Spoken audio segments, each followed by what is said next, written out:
welcome back to another installment of The Independent Pianist. I'm your host, Cole Anderson.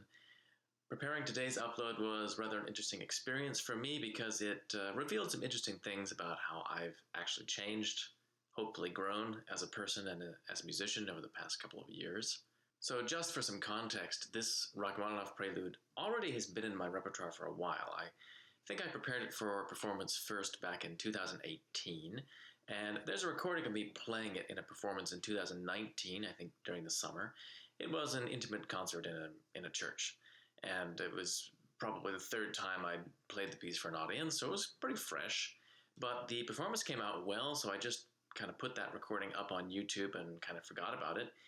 In the meantime, COVID happened, and my personal life kind of underwent some tumultuous changes that coincided with the outbreak of the virus. So people who know me well will know what I'm talking about. But I don't want to bore you with too many personal details. Just leave it at that there were a lot of changes.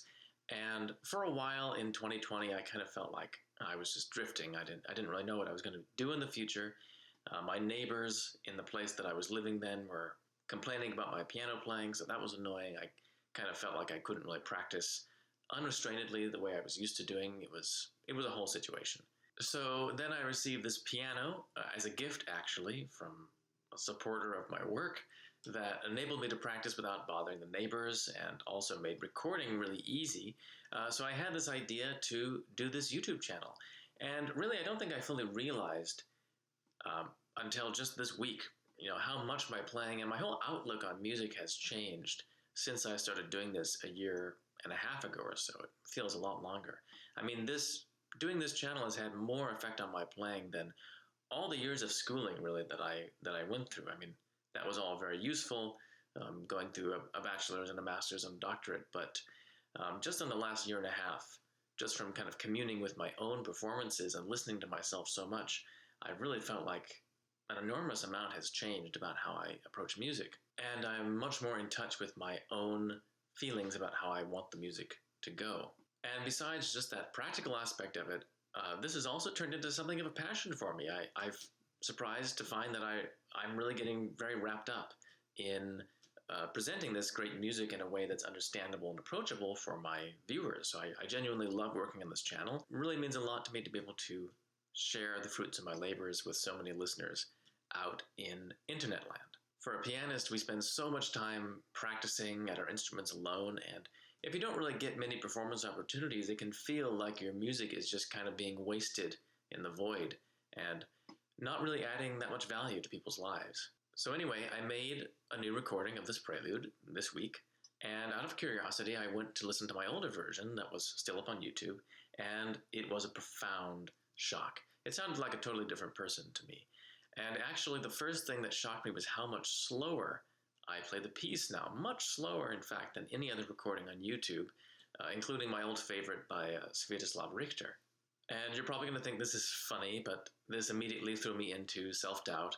I wondered if I'd been backsliding, if my technique had somehow deteriorated, if I just wasn't up to playing at speed anymore, or if I was kind of becoming boring as a musician without as many live performances. Because as a soloist, I really haven't done too many concerts since COVID began, just a couple of performances with smaller audiences. So I maybe feel a little bit insecure about that aspect of it.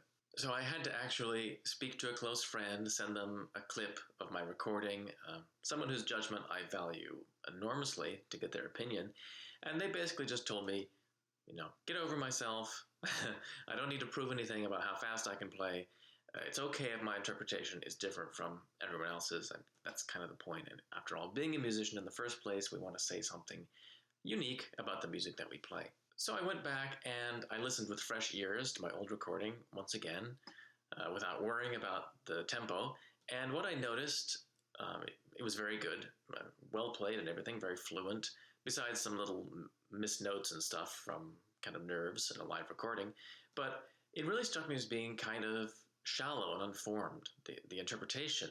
To my ears, it really sounded like I was just kind of rushing through so many points in the music where I really wanted to hear what was going on more. And I realized that I'd simply prefer the feeling of this kind of warmer, richer, slower version that I've recorded. It just has an expansiveness that in the moment feels right to me. I don't know what will happen next year, but for the moment at least, it feels like the right tempo. By the way, if you are curious and you want to hear that older recording, I do have a link to it in the description box.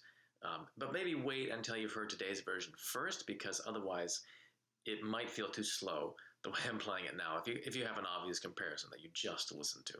But anyway, I'm hoping that I'm kind of coming to terms with my own approach to making music and feeling less self-conscious about my differentness, I guess I would say. I guess we always feel a little self-conscious about being different from other people. And I'm just realizing that I really like having a kind of expansiveness and patience in the music that I play. I really want to own that and not feel embarrassed about it. I don't want to have to rush to please other people, teachers or colleagues or whoever.